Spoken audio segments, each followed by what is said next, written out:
सद्गुरू श्री गजानन महाराज की जय. गण गण गणात बोते. पुन्हा एकदा माऊली भक्तांची सावली या चॅनलवर सर्व भक्तांचं खूप खूप मनापासून स्वागत आहे.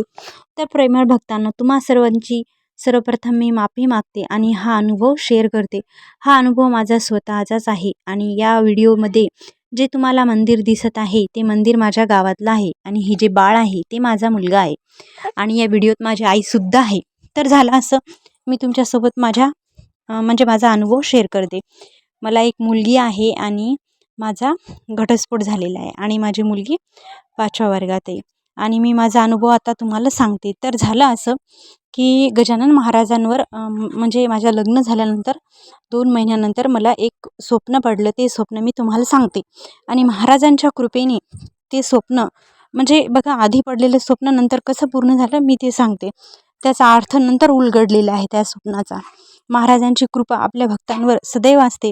आपण थोडा भक्तीत खंड केला, आपण सेवा जरी नाही केली तरी महाराजांच्या कृपेची सावली आणि त्यांचे जर आपल्या भक्तावर म्हणजे त्यांचा आशीर्वाद आपल्या भक्तांच्या पाठीमागे सदैव असते.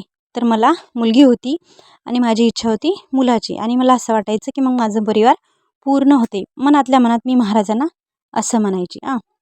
तर तसं झालं बघा. मला एक स्वप्न पडलं महाराजांचं.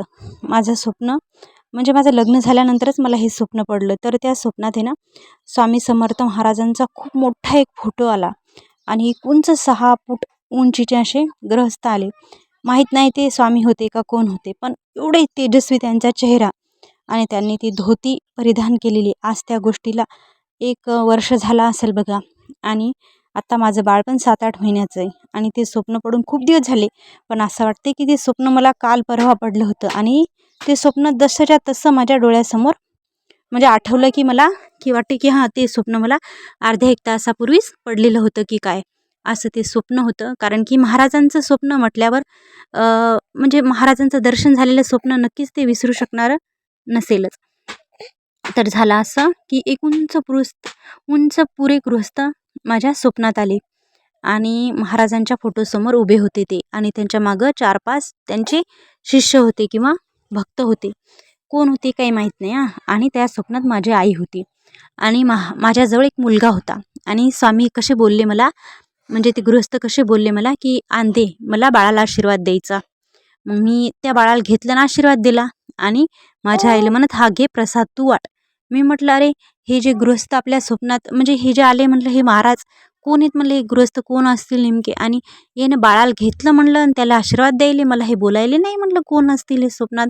असा माझ्या मनाला मी प्रश्न विचारू लागले. पण जाऊ दे म्हटलं, स्वामीच्या फोटोसमोर येतं, नक्की स्वामी असतील काय हे. आणि स्वामींनी आशीर्वाद दिला मुलाला म्हणजे या बाळाला. हे बाळ कोण असेल म्हटलं, काय चांगलं बाळ आहे म्हटलं, बिलकुल किती छान आहे म्हटलं, एकदम असं किती सुंदर आहे म्हटलं हे. खूप आनंद झाला मला त्या स्वप्नानंतर. आणि मग माझी आपण गजानन महाराजांचे पारायण करतो ना, त्या पारायण ग्रुपमधली माझी एक गुरु भगिनी आहे, मैत्रीण, जिला मी माझं हे स्वप्न सांगितलं की ताई मला हे असं असं स्वप्न पडलं आणि त्या स्वप्नात एक सुंदर बाळ आलं म्हटलं, मुलगा, आणि स्वामींनी त्याला जवळ घेतलं आणि त्याला आशीर्वाद दिला. आईला प्रसाद वाटायला सांगितलं, पण मला ते बोलले नाही गं. तर ती मला म्हणते कशी की स्वप्नाचा अर्थ म्हणजे सरळ आहे म्हणे नीता, बघ महाराजांनी तुला आशीर्वाद दिलेला आहे मुलाचा, तुला मुलगी आहे, आता मुलगा होईल म्हणे.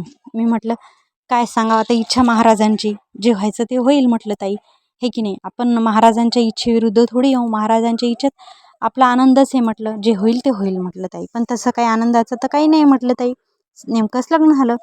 पण नंतर सांगते मी तुम्हाला, मग नंतर मला 9 महिन्यानंतर मुलगा झाला. त्या व्हिडिओत मी ठेवले म्हणजे व्हिडिओत आहे तो मुलगा माझा आहे महाराजांच्या कृपेने. आणि त्याच्या जन्माची पण एक म्हणजे अनुभवच आहे म्हणता येईल. कारण ज्या पालखीच्या म्हणजे जी शेगाव ते पंढरपूरला पालखी जाते त्याच रस्त्यावर माझं गाव आणि तिथून महाराजांची पालखी माझ्या गावातून जेव्हा चालली होती, बरोबर माझ्या गावाच्या शिवर आली पालखी आणि माझ्या बाळाचा इकडे जन्म झाला महाराजांच्या कृपेने. मला मुलगा झाला आणि स्वामींनी मला आशीर्वाद दिला. माझं स्वप्न खरं झालं माऊलीच्या कृपेनं. आणि खरंच महाराज, आपण जरी त्यांच्या सेवेत खंड केला पण त्यांचा आशीर्वाद आपल्यावर जो असतो, एकदा म्हणजे त्यांना आपण गुरु मानलं तर ते आपल्याला कधी सोडत नाहीत. आपण मुलं विसरतात, आईवडिलाला थोड्या काळासाठी भटकतात, पण ईश्वर किंवा आपले महाराज जे ते आपल्या भक्ताची साथ कधीच सोडत नाहीत.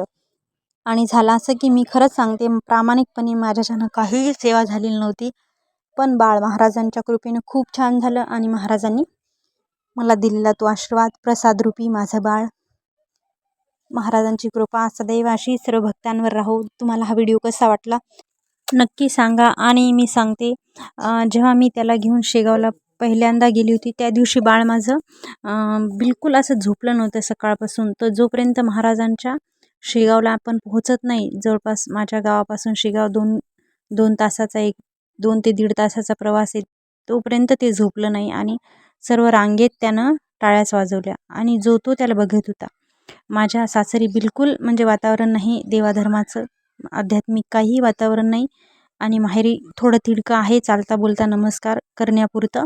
पण सांगते ते बाळ महाराजांचा आशीर्वाद आहे. आणि खरंच सांगते माऊलींनी मला तो प्रसादरूपी दिलेला आशीर्वाद आहे.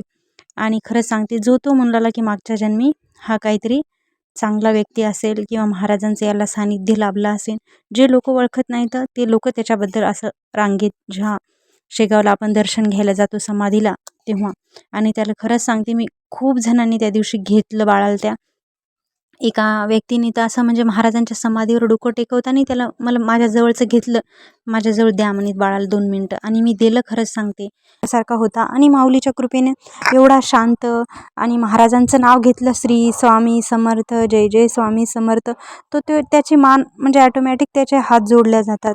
आणि खरंच सांगते स्वामीचा जप त्याच्या उशाखाली म्हणजे जवळ लावला, झोक्याजवळ, तो झोपतो शांतपैकी. महाराजांचं नाव जरी घेतलं त्याला खरंच खूप आनंद झाल्यासारखं होते. महाराजांनी हा दिलेला मला खरंच प्रसाद आहे. महाराजांची पालखीच्या म्हणजे दिवशी त्याचा जन्म झाला आणि महाराजांनी मला दिलेला हा प्रसाद आहे. आणि हा अनुभव तुम्हा सर्व भक्तांना कसा वाटला नक्की सांगा. आपल्या चॅनलला नवीन असाल तर सबस्क्राईब करा. आणि जर तुम्हाला आपले व्हिडिओ आवडत असतील तर नक्की कमेंट बॉक्समध्ये टाईप करून सांगा. गणगणात बोते टाईप करा. धन्यवाद.